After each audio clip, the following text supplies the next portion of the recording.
여러분, 요즘 달러 완전히 강달러죠.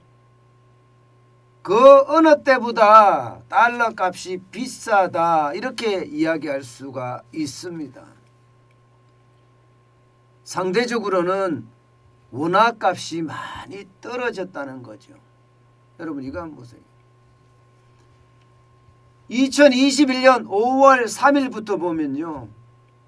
이 원화 값이 그야말로 폭락합니다. 폭락. 2022년 2월 3일까지 가면 이게 1200원까지 뚝뚝 떨어지니까 장난 아니죠. 달러 값의 강세는 그 어느 때보다 지금 높습니다. 아마 제가 여러분들에게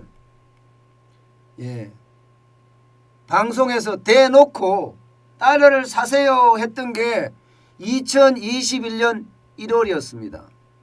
그때가 달러 값이 1086원 뭐 이 정도 갔을 때예요. 그때는 제가 달러 사시라고 말씀을 드렸습니다. 그냥 누구든지 사시라고요. 진짜 이렇게까지 올라갈 거라고 제가 예상을 했느냐? 저는요 어느 정도까지는 예상을 했습니다. 사실 달러 값이 갑자기 내려가길래 이거 뭐지? 이렇게까지 달러가 떨어지지 않을 텐데 그렇게 생각을 했는데 진짜 막 1086 이렇게 떨어지더라고요. 그래서 제가 여러분들에게 사시라고 했어요. 사시라고. 그리고 나서 달러 값이 1100원이 넘어서고 1200원 언저리까지 계속 오면서 그때부터는 제가 여러분에게 뭐라고 이야기했나 하면요. 필요한 사람들만 사시라고 했어요. 필요한 사람들만. 예를 들어서 외국에 뭐 자녀들이 공부를 하고 있다든가 아니면 내가 해외여행을 가야 된다든가 그게 아니면 나의 자산 포트폴리오에서 현금 중에 달러 비중을 어느 정도 가져가야 된다든가 그것도 아니면 제가 이런 말씀까지 드렸는데요. 자녀들에게 상속하려면 달러를 많이 사서 집에 금고에 집어넣어라 현찰을 이렇게 말입니다. 이런 여러 가지를 제가 최근에는 필요한 사람 그런 중심으로 사라고 말씀을 드렸습니다. 아마 정환진 TV의 구독자분들은 그 말씀을 굉장히 많이 따르셨더라고요. 그래서인지 달러 값이 지금 뭐 장난 아니잖아요. 이럴 때는 여러분 달러를 1200원이 되면 자꾸 파시거든요. 저는 일단 달러 쌓아두자는 이야기예요. 일단 달러 쌓아두자. 물론 저도 생활을 하기 위해서 저는 유튜브를 하기 때문에 달러로 많이 들어오거든요. 그런데 생활을 하기 위해서 저는 달러를 팝니다. 그렇지만 여러분들이 산 달러는요. 저는 일단 쌓아두자 이렇게 말씀드릴 수가 있을 것 같아요. 왜냐하면 달러가 앞으로 계속 강세로 갈 거니까요. 달러 인덱스만 보더라도 말입니다. 이게 최근 10년 동안에 달러의 가치를 나타내는 6개 통화 대비 달러의 가치를 나타내는 지표거든요. 95.8이라는 것은 적지 않고요. 최근에 여러분 보시다시피 최근에 2020년 3월 20일이에요. 달러 인덱스가 103.6까지 올라가기도 했습니다. 달러 강세가 계속 이어진다는 이야기예요. 게다가 코로나19의 어떤 위기를 넘고자 전 세계가 돈을 풀었잖아요. 그 바람에 인플레이션에 대한 우려가 굉장합니다. 전 세계 전부 다. 특히 미국 같은 경우는 조 바이든 대통령이 돈을 더 푸는 바람에 물가 압력이 굉장히 심각합니다.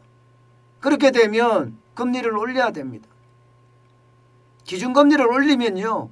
달러를 시중에 있는 달러를 지금 빨아들인다는 이야기니까 달러의 강세는 그만큼 더 이어진다는 거예요. 왜? 정부가 중앙은행이 달러를 빨아들이면 시중에 달러의 공급량이 줄어들잖아요. 그죠? 달러의 양이 줄어들면 달러가 강세가 일어나고 달러 강세가 일어나면 여러분 점점 더 달러가 귀해진다는 이야기예요. 달러가 귀해진다는 이야기는 여러분 결국 말입니다. 원화를 더 주고 달러를 사야 된다는 거예요. 지금은 1,200원만 주면 사는데 뭐 1,300원을 줄 수도 있고요. 1,300원까지 올라가면 진짜 심각하겠죠. 아니면 1,250원을 줄 수도 있습니다. 달러당 말입니다. 그만큼 말입니다. 달러의 어떤 강세는 앞으로도 계속 될 거다고 보는 겁니다. 자, 여러분 이 지표 한번 보세요. 미국이 금리를 올해만 아무리 적게 올려도 4번, 5번에서 많게는 금리를 7번까지 올린다고 합니다. 지금까지 남아있는 공개시장위원회, 그러니까 연방공개시장위원회가 우리 같으면 금융통화위원회예요. 그 회의가 FOMC라고 하는데 FOMC가 지금 7번 남았어요. 그러면 회의 때마다 그냥 계속 금리를 인상한다는 이야기가 되나요? 줄줄이 인상한다는 이야기가 되나요? 그러면 줄줄이 인상하면 달러의 가치는 어떻게 될까요? 달러의 가치는 줄줄이 또 올라갈 겁니다. 심지어 말입니다. 지금 3월에는요. 3월 15일 16일 FOMC가 개최가 되는데 이때는 빅스텝에 대한 이야기까지 나옵니다. 0.25%를 올리는 것이 아니라 0.5%를 올린다는 이야기까지 나와요. 이렇게 되면 여러분 달러의 강세는 더 심해질 겁니다. 그 어느 때보다 달러의 강세가 심해질 거라 저는 그렇게 예상합니다.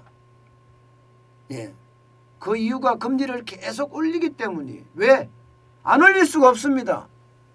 미국의 인플레이션이 지금 장난 아닙니다. 이 그래프를 보면 여러분도 깜짝 놀라실 거예요. 2012년부터 2022년까지 미국의 인플레이션율을 나타낸 지표인데 지금 2021년에 7%, 2022년에 7.5%까지 상승할 수 있을 것이라고 지금 예상을 하고 있습니다.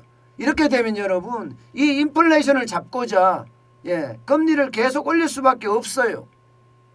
인플레이션이 잡히면 금리를 덜 올리겠죠. 그렇지만 이 인플레이션이 1982년 2월 이후 최고치라고 이야기하니까 이거는 진짜 예상했던 것보다가 훨씬 많은 금리 인상이 일어나겠구나. 그 금리 인상이 일어나면 일어나는 만큼 말입니다. 달러의 강세는 계속될 거고요. 달러의 강세가 계속된다는 것은요. 결국 말입니다. 결국 원화의 강세로 이어집니다. 원화의 약세로 이어집니다. 여기에다가 여러분 하나 더 있습니다. 양적 긴축도 지금 앞당길 가능성이 있다는 거예요. 지금 미국의 중앙은행이에요. 연준이라는 게 연방준비제도인데요. 이 연준이 가지고 있는 총 자산은요. 2022년 1월 5일 기준으로 8조 7,657억 달러입니다. 이거 판다고 하는 거 아니에요. 자산을 이렇게 많이 가질 수 있을 필요가 없다. 양적 긴축이라는 게 그런 거거든요. 뭐 심지어는요. 절반까지도 팔아야 된다. 이런 이야기가 나와요. 절반까지도. 그러면 8조 7,657억 달러의 부동산이나 채권을 가지고 있는데 이 부동산이나 채권을 팔게 되면 시중에 있는 돈을 또 그만큼 빨아들여요. 이게 금리 인상만 문제가 있는 것이 아니라 양적 긴축도 달러의 강세를 이어갈 거고 달러의 강세가 이어가면 이어갈수록 그만큼 원화는 약세에 빠질 수밖에 없습니다. 지금 원화는 강세가 될 수 있는 게 별로 없어요. 여러분도 알다시피 내수가 좋지도 않고요. 수출이 좋지도 않기 때문에 원화가 강세가 될 수 있는 게 진짜 없습니다. 게다가 국가 부채는 지금 계속 늘어나고 있으니 달러의 강세에 원화가 대응을 못한다는 이야기예요. 그러면 계속 올라갈 수밖에 없는 그런 상황으로 저는 내몰린다고 봅니다. 그러니 많은 사람들이 위험 회피해야 되겠다. 그래서 달러 예금 드는 거 보세요. 달러 예금 넣는 거. 2020년 12월 말에 455억 달러였습니다.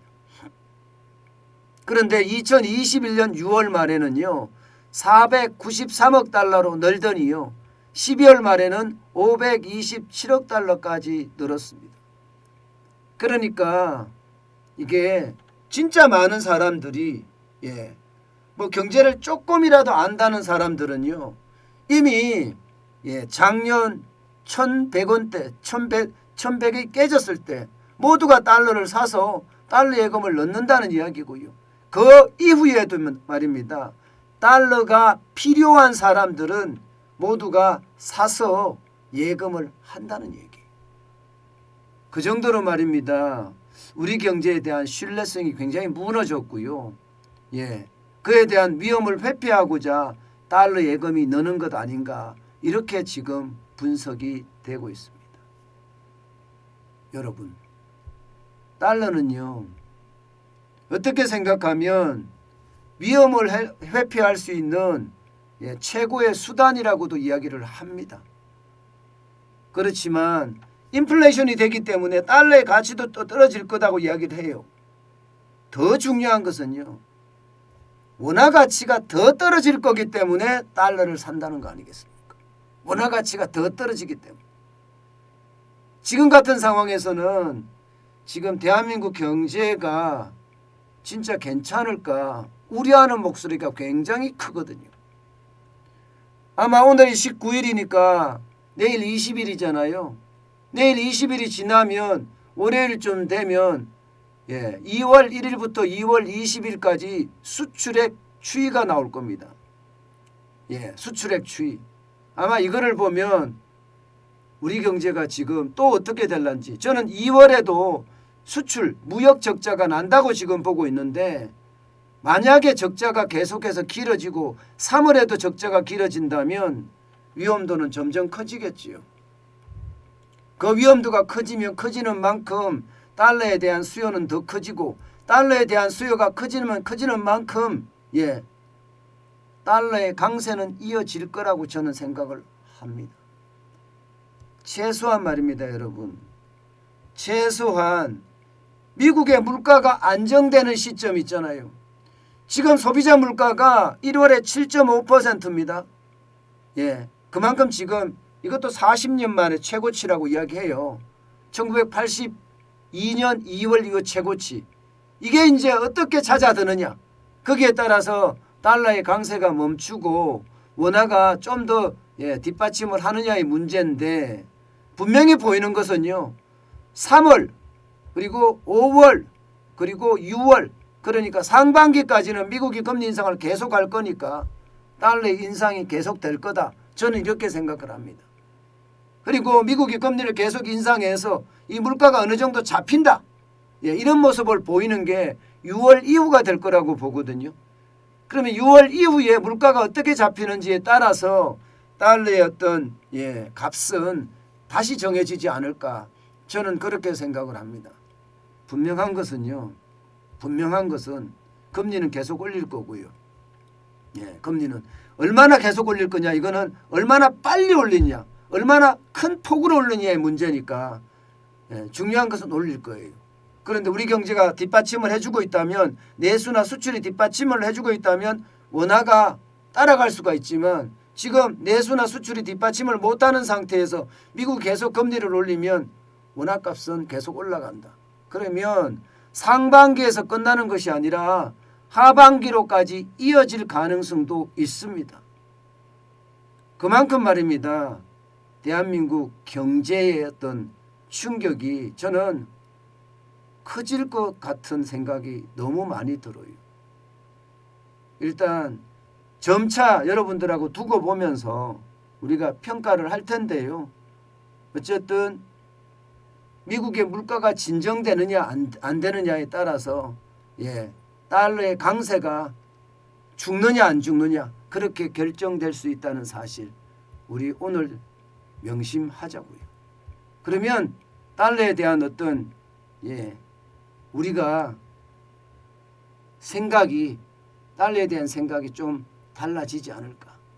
지금도 마찬가지입니다, 여러분. 저는요. 필요한 사람은 사시라고. 필요한 사람의 조건을 말씀은 드렸습니다. 필요한 사람이라는 게 자녀들이 외국에 있으면 달러가 필요하잖아요. 내가 해외여행을 하고 싶으면 달러가 필요하잖아요. 내 재산이 너무 많아서 현금의 포트폴리오를 만들고 싶다면 달러를 사라는 거잖아요. 심지어 말입니다. 자녀들에게 상속을 하고 싶다면 달러를 현찰로 해서 금고에 집어넣어라. 이런 이야기도 제가 드렸습니다. 그만큼 지금 그 어느 때보다 달러를 파는 것은 아닌 것 같아요. 아직까지는 쟁여두자, 쌓아두자. 일단 쟁여두자, 쌓아두자가 오늘의 핵심 이야기였습니다.